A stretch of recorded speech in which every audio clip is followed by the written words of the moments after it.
Leadership secrets. Have you ever wondered how to develop effective leadership skills as a martial arts instructor? Well, if so, then stay tuned. This video is for you. Hi, I'm Instructor Ma, your World Martial Arts Congress language, culture, and character development teacher. So before we get started with today's lesson, please subscribe to this channel and ring that bell to get notifications when we upload new lessons. And today's lesson is sponsored by World Martial Arts Congress.cn. You do not want to join a martial arts school to train with a white belt. You sign up in a martial arts program to train with a certified black belt instructor because you want to learn from someone who has experience and expertise. You want to train with a seasoned professional who has proven himself or herself as an expert in their field. Can you imagine trying to learn to cook from someone who has never boiled a pot of water? Or learning to ride a horse from a person who only experienced riding is a 25-cent ride machine in front of the grocery store?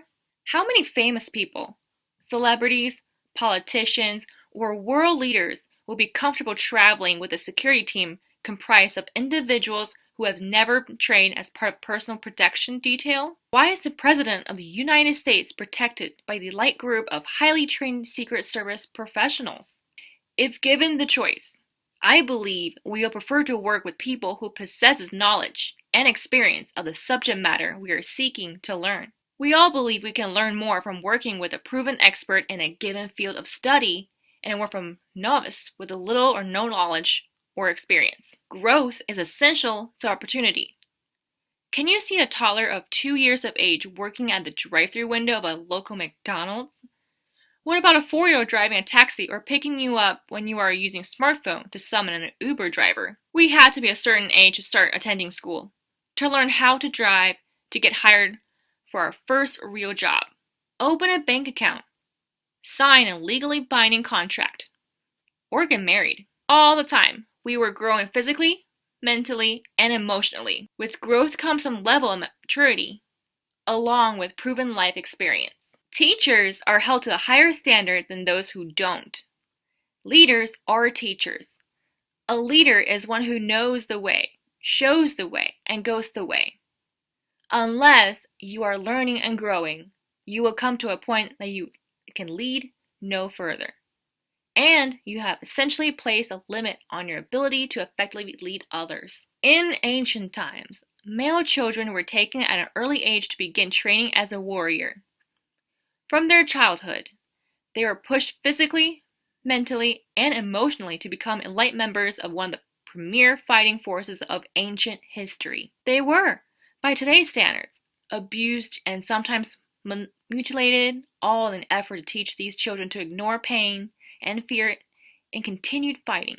They were taught to wield a variety of weapons, including sword and spear, as well as the proper use of a shield, both as an offensive and defensive weapon.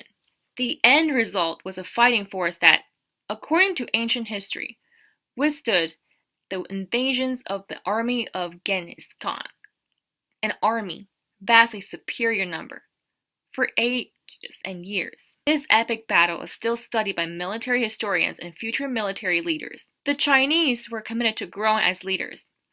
They understood their ability to withstand those who would come against their country could only be successful if they committed to a lifetime full of growing, training, learning, and adapting to an ever-changing social and political environment. As a leader, you must be committed to growing.